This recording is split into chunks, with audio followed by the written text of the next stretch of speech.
Bueno, ya está aquí con nosotros Facundo Manes. Facundo, gracias por este ratito. No, bienvenido. Gracias por la invitación. ¿Estás viajando a recibir un título, una vez más, una condecoración en una universidad en los Estados Unidos? Sí, viajo a South Carolina, donde me van a nombrar profesor en la universidad, en la Facultad de Medicina de allá, y tengo que dar tengo varias charlas, pero una fundamental con los residentes, con lo menos pomposa. Hay una que es más típica de cuando te dan un diploma, pero otra es discutir pacientes y casos raros del área que yo me dedico, de la medicina, que es la neurología cognitiva, con estudiantes de medicina y residentes de neurología de ahí, de South Carolina. Así que...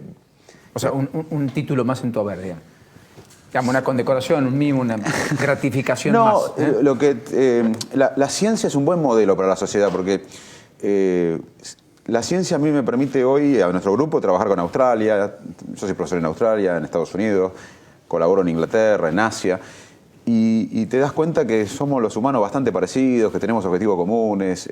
La ciencia, es más, hoy el mejor científico es el que se comparte datos. Nosotros en la ciencia estamos acostumbrados a compartir, porque ya los problemas que estamos afrontando, cómo funciona ciertos aspectos de la memoria o el cerebro, no lo podemos hacer solos ni con nuestro laboratorio. Hoy tenemos que incluso compartir los datos para pensar mejor. Así que es un entrenamiento que quizás la sociedad debería aprender. Es un ejercicio extraordinario y democrático, es decir, creer que yo sé una partecita, que otro sabe otra, construir una opinión superadora validada por todos y hacernos mejores. Mira, lo dijiste vos, pero lo voy a reformular. Sistema de construcción que nos falta Lo incorporar. dijiste vos, pero lo voy a reformular. Nosotros siempre decimos que la ciencia es un buen modelo para la sociedad. ¿En qué sentido?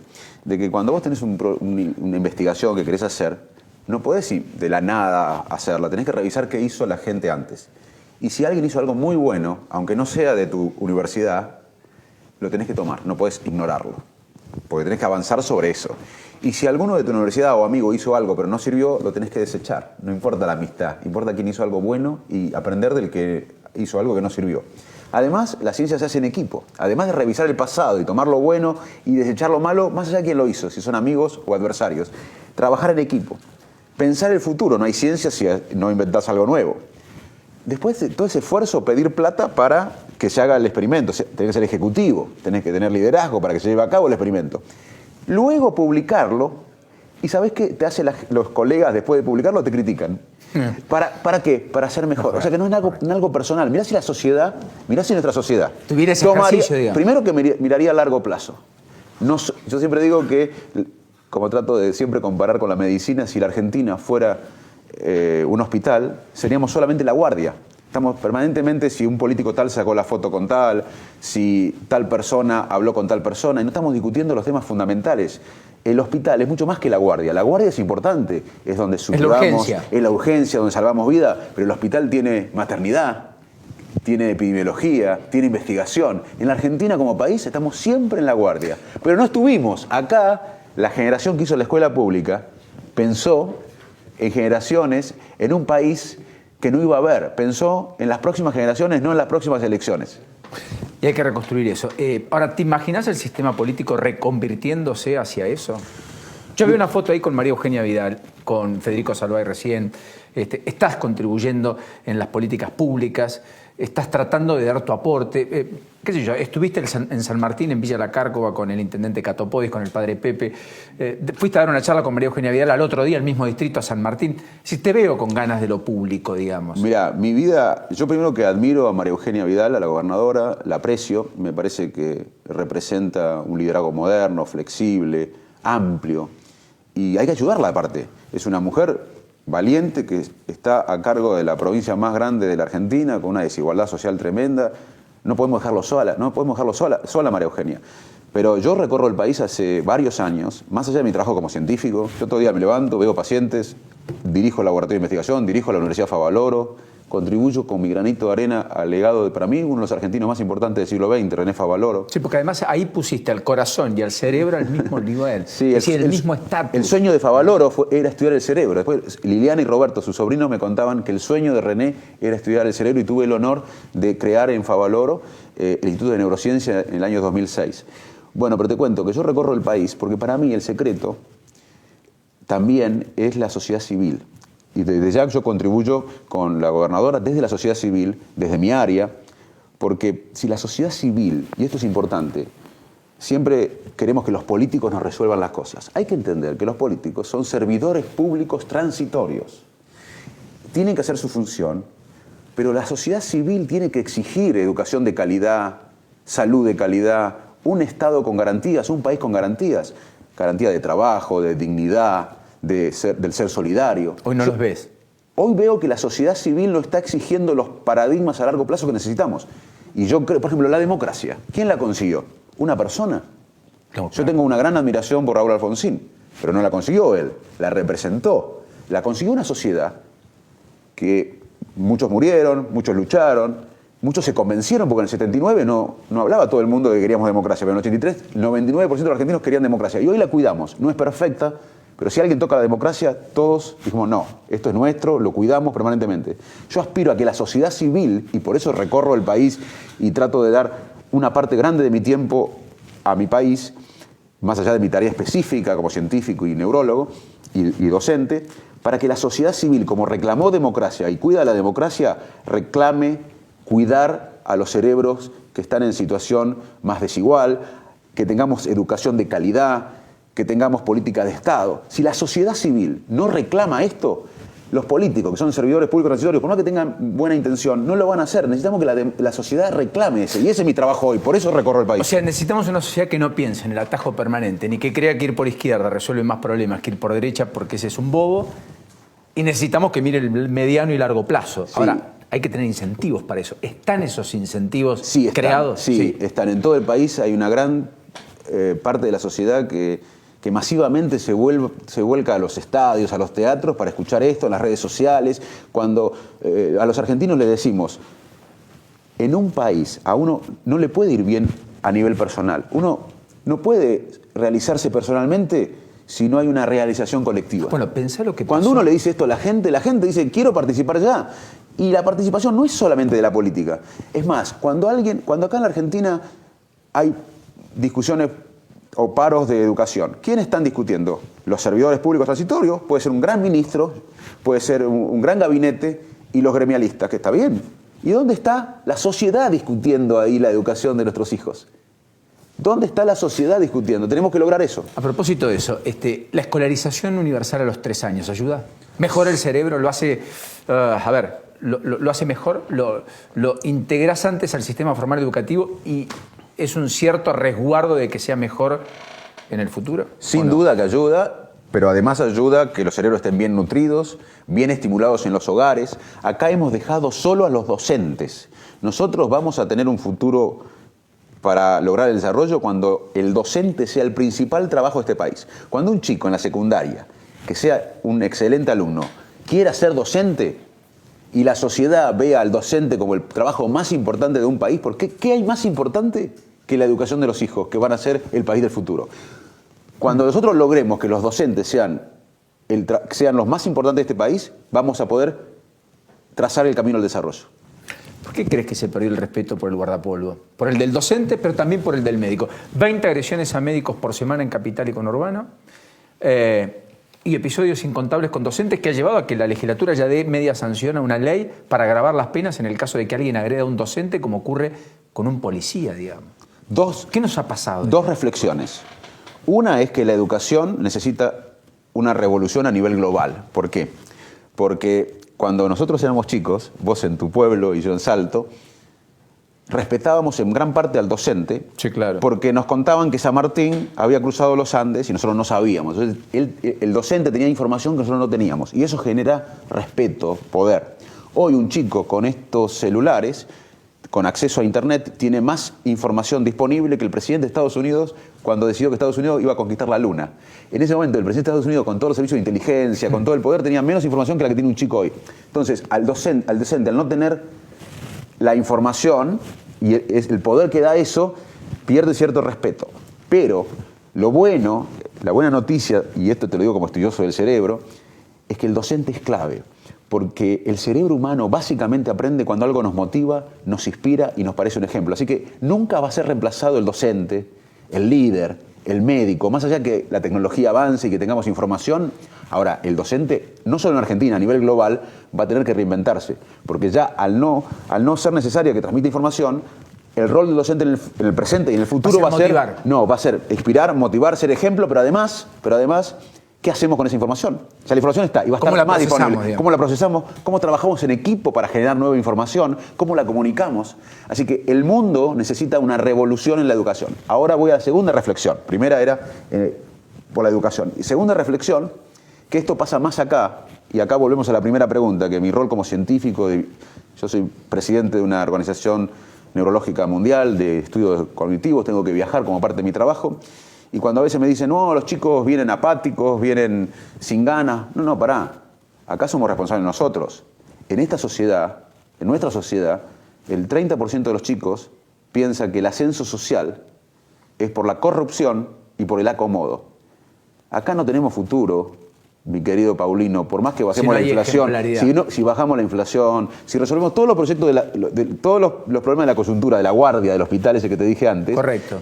Si no cambiamos la mentalidad, si no le damos un contexto a los chicos positivo, donde si los chicos de nuestra sociedad piensan que el ascenso social no es por el esfuerzo, por la honestidad, por el estudio, por más que arreglemos este país con toda la macroeconomía, con rutas nuevas, si no cambiamos la mentalidad, no tenemos un gran futuro. Entonces, hay dos factores, uno a nivel de educación y otro a nivel de ejemplo. Tenemos que inculcar valores. ¿Crees que faltan muchos ejemplos en la dirigencia? No solo política, sino empresaria, gremial. Creo que tenemos una gran responsabilidad todos, no solo los políticos a que siempre se critican. Creo que tenemos que los periodistas salir del día a día, de la coyuntura, los empresarios, los médicos, los docentes. Tenemos que como sociedad involucrarnos en el largo plazo. Si no, me parece que el debate es muy coyuntural, muy de guardia del hospital. Hoy leí algunas cosas científicas que te van a resultar naturalmente muy cómodas. Por caso que se está llegando más cerca de detectar cómo podemos anticiparnos para que el Parkinson no le gane al ser humano, retrasarlo mucho. ¿Se está cerca de batallar contra el Parkinson? Lo que hoy sabemos en tema Parkinson o en Alzheimer, que los cambios en el cerebro se producen mucho antes que aparezcan los síntomas. Entonces, el desafío de los próximos años, de las próximas décadas, se está avanzando bastante en eso, es detectar los procesos anormales en el cerebro que ocurren antes de los síntomas. Solamente así vamos a poder intentar curar la enfermedad. Si no, el tratamiento va a ser más de mejora de la calidad de vida, que es lo que se hace hoy en pacientes con Parkinson. Con medicación, que hay muy buena, y con terapia no farmacológica. Lo mismo en Alzheimer. El futuro es detectar cuanto antes estas enfermedades, incluso antes que se manifiesten los síntomas. Pero tu pregunta es clave, más allá de lo específico, porque la enfermedad del cerebro hoy es la principal causa de discapacidad en el mundo. La principal causa de discapacidad en el mundo. Más que el accidente vascular y más que la enfermedad cardíaca y más que la enfermedad cardíaca y más que el cáncer. Si el tratamiento del Alzheimer y el costo del Alzheimer en la sociedad fuera un país, sería el país 18 en el mundo, incluso con mayor PBI que Turquía. Toda la plata que se pone en tratar a los pacientes. Que cuesta, el costo que significa el Alzheimer, de lo que impacta en el paciente, en la sociedad, en la familia, en el país. Lo convierte en el país número 18 en el mundo. Impresionante. Tremendo. Hoy el Alzheimer no es un problema médico, es un problema político, social, económico. Te veo con tanta pasión hablando de estas cosas que se me ocurre ir a la política. Porque te sentís tironeado por algunos sectores. ¿Vos tenés un pasado radical? Sí, yo tengo vocación de servicio, básicamente. Y lo que tengo es, yo tuve una infancia excepcional, tengo una familia excepcional y tuve una oportunidad, que la tuviste vos también. Y lo que tenemos que hacer nosotros, más allá, la oportunidad de es que los chicos hoy que lleguen a un tren como llegué yo a Buenos Aires tengan la misma oportunidad que tuve yo. Si fuera científico, te respondo tu pregunta. Sí. Si yo fuera científico en Cambridge, como fui, o en Noruega, me dedicaría todo el día a hacer neurociencia porque me encanta, y a ser docente, a atender pacientes. Pero yo soy científico y soy neurólogo en un país donde un tercio vive en la pobreza. Todos, no manes, todo el mundo tenemos que involucrarlo. Tenemos una responsabilidad enorme porque nuestra familia, que es un país, un tercio vive en condiciones no dignas. Entonces no es un problema de una dirigencia, es de la sociedad. ¿Te impactó el caso del médico que termina matando a un delincuente en legítima defensa, sostiene él? La justicia hasta ahora, la carátula es homicidio, pero lo ha excarcelado ayer, pagó una fianza de $1 millón. Tipo que hasta acá salvó vidas, En un momento tuvo que terminar con una vida y a partir de ahí también una parte de él murió. Tiene miedo, no puede volver a su casa, está amenazado, está amedrentado, no se siente protegido, cuidado. Su vida cambió para siempre. Totalmente. En un instante. Porque una caja de cambio manual hizo que el delincuente no se lleve el auto y allí tuvo el infortunio de preservar su vida frente al ataque del delincuente, que además tenía frondoso prontuario, que había estado preso a los 18 años, que estaba a punto de cumplir 25 años y cuya madre en público dice, en realidad cometió un error, pero era un buen chico, etcétera, etcétera. Esa es la sociedad que vos decís. Es un drama. Todo lo que vos contaste. Facundo Manes, en esa sociedad, Dios no lo permita, puede ser ese médico. Mañana.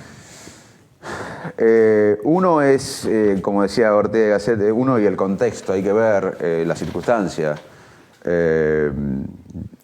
Digamos, es muy complejo ponerme en ese lugar. Saca el caso puntual. Sí. Me refiero a, también una inconsistencia social te puede derivar en el peor de los escenarios. Totalmente. Bueno, es una sociedad muy imprevisible. Sí, la violencia es algo que tiene múltiples causas. Sería muy reduccionista explicarlo solamente de la neurología, pero hay dos tipos de violencia desde lo que sabemos del cerebro. Una es premeditada y otra es impulsiva.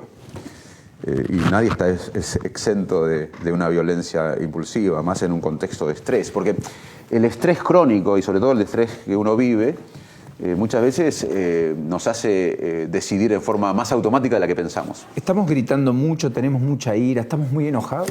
No estamos enojando. A mí me gusta que la gente tenga ira, que sea apasionada, que nos enojemos, pero por la cosa importante. Enojemos no por por resolver, porque nos dé vergüenza el tercio de pobres que hay en la Argentina, un tercio de población es pobre, porque la educación argentina no es la mejor de Latinoamérica. Enojémonos por eso, no por pavadas. Yo quiero que la gente se enoje, que sea apasionada, que luche, que se pelee, pero por cosas importantes, por cosas que no podemos aceptar. ¿Crees que en la Argentina la ley se interpreta más que se cumple y que ese es un problema? ¿Que Mirá, no hay costo-beneficio al momento de obrar bien? te voy a contar una anécdota, un dato científico y que tiene que ver con tu pregunta. Te voy a contar científicamente esto. Las conductas corruptas existen en hormigas, en chimpancés, en abejas. Y obviamente en nosotros, porque básicamente lo que hizo la especie humana en toda su historia fue sobrevivir. Para sobrevivir teníamos que defender lo nuestro, llevar agua para los molinos. O sea que el cerebro de un dinamarqués o de un sueco es igual que el nuestro. Sí, ¿Por claro. qué en Dinamarca y en Suecia hay menos corrupción que acá? Y acá hay menos que en algunos países africanos. Porque se combate distinto. Porque hay sanción social en Dinamarca, en Suecia, hay ley, hay castigo. Así que nosotros desesperadamente necesitamos la sanción social, la mirada del otro es muy importante para la conducta humana. Te digo otra cosa del bien común. Hay un juego que se llama Juego del Bien Común. Hay un administrador que sos vos, Paulino. Hay 10 jugadores. El administrador dice, le voy a dar 100 pesos a cada uno. Y va a haber un pozo secreto, que yo voy a saber el valor de ese pozo, lo que hay en ese pozo secreto. Ustedes depositen y yo voy a duplicar lo que depositan. Los 10 jugadores reciben 100 pesos cada uno, 9 depositan 100 y uno tiene la viveza criolla. Dice, no, me quedo con 50 y pongo 50. Total, voy a quedarme con los 50 míos y voy a ganar de toda la duplicación que hacen de los demás, más de lo que dupliquen los 50 míos. Pero el resto se da cuenta que no hay 1000 en el pozo secreto porque reciben menos. Y se dan cuenta que uno está siendo egoísta. ¿Sabés que esa conducta egoísta intoxica a todos? Si siguen jugando, todos se ponen egoístas. Cuando uno paga los impuestos, cuando uno se preocupa por el otro, cuando uno tiene, como dice el Papa Francisco, no la capacidad de imaginar qué siente el otro, sino incluso de sentir lo que siente el otro, empezamos a ser más comunitarios, a ser más solidarios. Y eso es un poco lo que necesitamos. Necesitamos, volviendo a tu pregunta original de la ley, necesitamos más sanción social, más castigo, más ley. No hay que tener miedo a la ley. Así se desarrollaron los países que son desarrollados e inclusivos. Estuviste con Donofrio el lunes. Sí, un gran amigo a quien Presidente de River. admiro y respeto. ¿Lo ves siguiendo tus pasos? Porque tiene un compromiso social, un compromiso público. Es presidente de un club de fútbol de los más populares, naturalmente. Él está, si mis pasos son comprometerse con la sociedad, con la Argentina, está comprometido. Y es más, tiene una historia de compromiso social enorme que a mí me emocionó. ¿Te gustaría y me que te emociona. acompañe si algún día decidís hacerlo? Pero me está acompañando. Yo ya te digo, a mí no me interesa un destino narcisístico personal. Acá hubo demasiados proyectos políticos narcisísticos y personales. Pero la política es un poco así, ¿no? No, el yo creo... kirchnerismo, no, el macrismo, el masismo. Bueno, y tenemos que construir partidos políticos, tenemos que construir proyectos menos personalistas. Eso también es importante. Proyectos colectivos, proyectos que que no signifiquen la gratificación de un ego personal, que signifique realmente incluirnos en el grupo de los países desarrollados e inclusivos. Sí. ¿No merecemos eso? Sí, no tengo dudas. ¿Seguís pensando que el amor es una cuestión también racional, no del corazón? ¿O es ida y vuelta? Es ida y vuelta. Aristóteles decía que el corazón era el centro del mundo, que todo pasaba por el corazón. Después hubo una etapa más científica, que todo pasaba por el cerebro y demás. Y ahora sabemos que de los dos lados, las decisiones son así. Parte vienen del cuerpo y la interpreta el cerebro inconscientemente, parte nace conscientemente del cerebro y la interpreta el cuerpo. Es mucho más complejo de lo que pensábamos. ¿Cuánto nos ayuda a vivir mejor tener un buen ánimo? Mira, el estudio... El hábitat. Te voy a decir qué nos ayuda a vivir bien. La conexión social, estar conectados humanamente es muy importante. El estudio más largo de psicología del mundo se hizo en Harvard. Varias décadas, más de 6 décadas de estudio. Se morían los investigadores principales, pero el estudio seguía. Y encontraron que lo que más da bienestar, después de cierto nivel de ingresos básicos, no es ni la plata, ni la fama, ni el poder, es la conexión humana, estar conectados. Así que imagínate si nos podemos hacer políticas públicas para conectarnos mejor, en vez de solamente pensar en lo material. ¿Hablaste alguna vez con la expresidenta después de la intervención quirúrgica de la cual fuiste parte? No, después, no, hablé después cuando terminó el proceso, digamos, yo como director del grupo de neurólogos y neurocirujanos que estuvo a cargo del tratamiento y el diagnóstico, acompañé todo el proceso, pero cuando terminó, me llamó una vez después por una consulta médica y después ya no tuve no hablé más. ¿Considerás la idea de una CONADEP de la corrupción? ¿Crees que tienen que ser imprescriptibles los delitos vinculados a la corrupción? Mirá, ¿Te inclinas por alguno de los dos proyectos? Me inclino claramente por una justicia transparente, que sea implacable, porque eso, ya te digo, es ¿Y esta importante. justicia es eso? Pero, perdóname, pero el término CONADEP es un término... A mí me imagino una sociedad reclamando justicia y una justicia fuerte, independiente, y transparente, y honesta, y valiente. Lo que el término CONADEP es un término demasiado importante para mí, como para... CONADEP fue reflejo del mayor genocidio que tuvimos en la Argentina, fue una época terrible. Yo tengo mucho respeto a la palabra CONADEP, me gustaría así tener un proceso de manipulite, de justicia fuerte, pero no sé si lo llamaría CONADEP. ¿Los límites a las reelecciones te convencen? ¿Para depurar y oxigenar el sistema político? Sí, yo creo que ese es uno de los temas que tenemos que debatir. Para quitar personalismo en la política. Sí, tenemos que quitar personalismo porque hay 4 pilares. Tampoco tenemos que inventar la pólvora los argentinos. Hay 4 pilares. Somos bastante amantes de ciertas cosas. Hay 4 pilares que básicamente con los cuales se logra el desarrollo. Primero, cuidar el cerebro de los ciudadanos. O sea, de los jóvenes que viven en situaciones de pobreza. Eso tiene un impacto muy negativo en el cerebro, por más que reciba alimentación y una vivienda digna, incluso, que es lo que estamos ayudando con la gobernadora, que ella lo tomó valientemente como política de Estado. Tener conciencia de que hay que cuidar los cerebros, que el futuro de los países depende de las ideas, no tanto como antes de los recursos naturales ni de los recursos financieros, sino y si un cerebro tiene una mala alimentación, un mal entorno, va a tener un impacto negativo, lamentablemente. Así que un pilar del desarrollo es cuidar el cerebro de los ciudadanos, el capital, lo que llamamos el capital mental, que es el recurso cognitivo y emocional para desarrollar la potencialidad de cada individuo. El Estado tiene que garantizar esto. Segundo, educación de calidad. Tercero, infraestructura. Y cuarto, instituciones fuertes. Esos son los pilares del desarrollo. Y claramente los personalismos van en contra de uno de los pilares del desarrollo, las instituciones fuertes, sólidas, de la política de Estado. No comimos, ni siquiera tomaste el café, tomaste un poco de agua. Gracias por este ratito, sé que es tarde. No, gracias a vos y por el afecto que es mutuo.